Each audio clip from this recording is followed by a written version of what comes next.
আজকে চলে আসলাম কুটুমবাড়ি। আমাদের পাবনা জেলা চাটমার থানায় কুটুমবাড়ি, শ্বশুরবাড়ির অভাব নেই। শ্বশুরবাড়িও আছে, কুটুমবাড়িও আছে। তো আজকে চলে যাচ্ছি আমরা কুটুমবাড়িতে। আসসালামু আলাইকুম সবাইকে। কেমন আছেন? দেশে সবাই ভালো আছেন? আলহামদুলিল্লাহ, আমিও আপনাদের দয় অনেক অনেক ভালো আছি। এ তো পরিবার পরিজনকে নিয়ে বেড়াতে যাচ্ছি।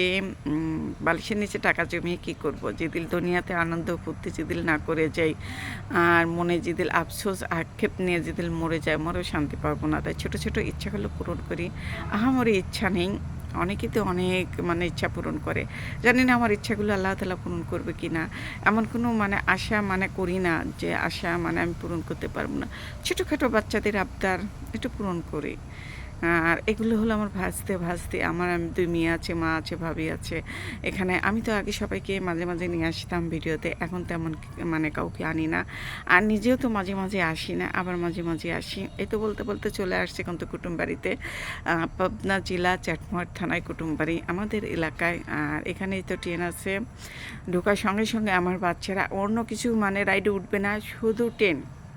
কী পায় এই ট্রেনে উঠে আমি তো কিছু বুঝি না। ট্রেনে ওঠার জন্য তো সবাই ট্রেনে লোক হয়নি, এখন দাঁড়িয়ে আছে। আমরা একটু আগে চলে আসছি, দাঁড়িয়ে আছি যে লোক হলে উঠবে, কিন্তু এরা সবুর তো মানতেইছে না। বলতে বলতে টিকিট কাটতে কাটতে আর টিকিটের দাম যা দাম নিয়েছে বাবা, 40 টাকা পিস নিয়েছে। সবাই উঠেছে ট্রেনে, আর উঠে সবাই আনন্দ ফুর্তি করতেছে। ওটিকে ট্রেনে কিন্তু অনেকগুলো মানুষই উঠেছে, বড় মানুষই উঠে। আমাকে উঠতে বললো, কিন্তু আমার ভালো লাগে না, এই জন্য আমি উঠিনি। আমার মাথার মধ্যে ঘুরে, খালি যে ওই ট্রেনটা একটু ঘুরে, তো এই জন্য আমার ভালো লাগে না। আর এটা বাচ্চাদের খেলনা, বাচ্চারাই খেলুক, আমার এই জন্য আমার ভালো লাগে। আমার মেয়ে বললো যে আম্মু তুমি ওটো দেখো কত সুন্দর। আমি যে না, তোমরাই ওটো, তোমরা আনন্দ ফুর্তি করো। যাই হোক, ওখান থেকে ঘুরে এসে ওইখানেই শুধু টিকিট নেয়, ওই ট্রেনটাতে টিকিট নেয়, আর কোথাও টিকিট নেয় না, ঢুকতেও টিকিট নেয় না, বা এইসব খেলনা টেলনা আছে কোথাও টিকিট নেয় না। আর খাওয়া দাওয়া ওটা তো করতে হবে, খাওয়া দাওয়া করলে তো বিল নিতেই হবে। আর এখানে অনেক কিছুই অনেক কিছু আছে। আর আমি একটু পুরো বয়সে ভেন্ডতি ধরছে, একটু দোলনায় বসলাম, একটু দোলনায় বসে একটু দোল খেলাম, ভালোই লাগে আমার। আর বাচ্চাদের সাথে মাঝে মাঝে কিন্তু বাচ্চা হয়ে গেলেও কিন্তু ভালো লাগে। আর বাচ্চাদের সঙ্গে মাঝে মাঝে বাচ্চা না হলেও কিন্তু সমস্যা। বাচ্চাদের সঙ্গে খেলাধুলা করবে কে? মা বাবাই তো করবে, তাই না? বাচ্চারা তো, আমাদের বাচ্চারা তো আর বাইরে যেতে পারে না, বাইরে ছেড়েও দেই না যে বাইরে ছেলে পেলের সঙ্গে মিশে আসবে, খেলে আসবে। কিন্তু আমাদের বাচ্চাদের আমরা সবসময় ঘরবন্দি রাখি, যেটুকু সময় স্কুলে যায়, বন্ধু বান্ধবের সাথে খেলে সেইটুকু, তাছাড়া কোথাও যেতে দেই না। তারপর তো সন্ধ্যা লেগে গেছে, এখানে অনেকক্ষণ বসে থাকার পর কিন্তু একটা টেবিলও ফাঁকা পেলাম না। না পেয়ে আমার বাচ্চাদের তো খিদা লেগে গেছে, বললাম যে তাহলে তো চলো অন্যখানে চলে যাই। যেহেতু এখানে খাওয়ার মতন কোনো বসার জায়গা নেই, আছে কিন্তু কোনো টেবিল ফাঁকা নেই, কোনো বসার মতন সব টেবিলই বুক হয়ে গেছে, আমরা পাইনি।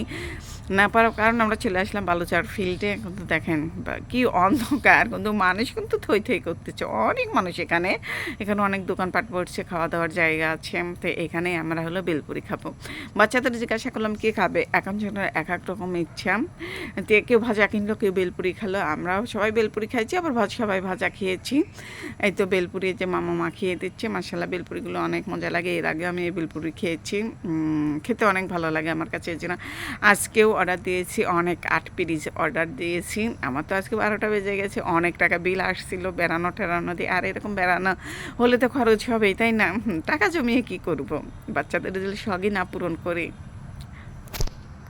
খাওয়া দাওয়া করে চলে আসার সময় দেখেন কি বৃষ্টি নামেছিল, আর অন্ধকার। মোড়ের উপর দাঁড়িয়ে আছে আমাদের নতুন বাজার, জাদ্দিস মোড় বলে এখানে। এখানে আমাদের বাসা। আর এই জাদ্দিস মোড়ে আসছি না, বাসায় ঢুকবো না, আর তখনই কি বৃষ্টি।